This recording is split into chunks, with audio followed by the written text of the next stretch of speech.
শুভ দুপুর বন্ধুরা, আশা করব সবাই খুব ভালো আছো। আর শিয়া ব্লিপিং চ্যানেলে প্রত্যেককে ওয়েলকাম। আর আজকে একটু একটা ট্র্যাডিশনাল রান্না ভাবছি করব। মানে আমার ঠাকুমা বলো মা বলো এই রান্নাটা বেশ করতো, বিশেষত নিরামিষের দিনে। তো নিয়ে নিয়েছি বেশ খানিকটা ঝিঙে, একটু আলু কেটে নিয়েছি, সর্ষের তেল বসিয়েছি। সর্ষের তেলের মধ্যে প্রথমে একটু ডাল বাটা দিয়ে কয়েকটা বড়া করে নেবো, মানে ছোট ছোট করে করতে পারো, বড় সাইজের করতে পারো, এটা নিজের আইডিয়া বা নিজের পছন্দ মতো। ওই একটু বড়া ভেজে তুলে নেব।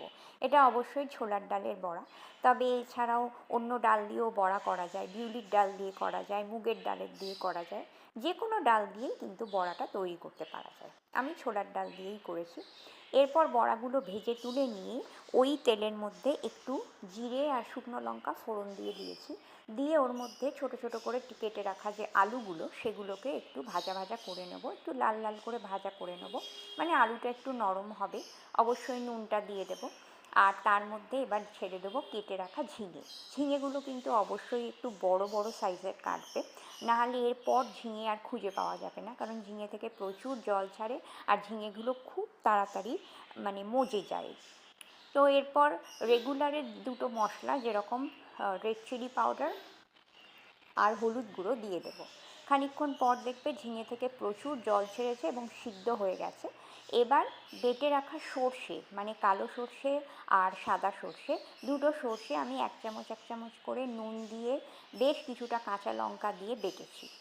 এবার এটাকে এইটার মধ্যে মিশিয়ে দেবো, তরকারিটার মধ্যে মিশিয়ে দেবো। দিয়ে এটাকে একটু খানিকক্ষণ রাখবো। আর ওপর থেকে যে বড়াগুলো তৈরি করেছি সেইগুলো দিয়ে দেবো। এটা ভেঙে ভেঙেও দেওয়া যায় বড়াগুলো এর মধ্যে, তো আমি গোটা গোটাই দিলাম। বেশ সুন্দর রকম সব কিছুর সঙ্গে মিশে যাবে।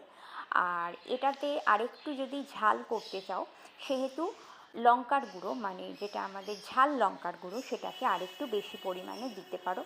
অথবা যদি মনে হয় কাঁচা লঙ্কা চিড়ে দেবে, সেটাও দিতে পারো। তো আমি আজকে একটু ঝাল ঝাল করেছি, সেই জন্য প্রথমে ভেবেছিলাম কাঁচা লঙ্কায় কাজ হয়ে যাবে, বাট কাঁচা লঙ্কায় যখন কাজ হয়নি, তখন আমি ওপর থেকে বেশ কিছুটা ঝাল লঙ্কার গুঁড়ো ছড়িয়ে দিয়েছি। আর সামান্য একটু নামানোর আগে চিনি তো দেবো, তারপরে মিশিয়ে নেব ভালো করে। আর একদম শেষ মুহূর্তে কাঁচা তেল, সর্ষের তেল ওপর থেকে ছড়িয়ে দেবো। ব্যাস, আমার কিন্তু এই সর্ষে ঝিঙের রেসিপি ডান।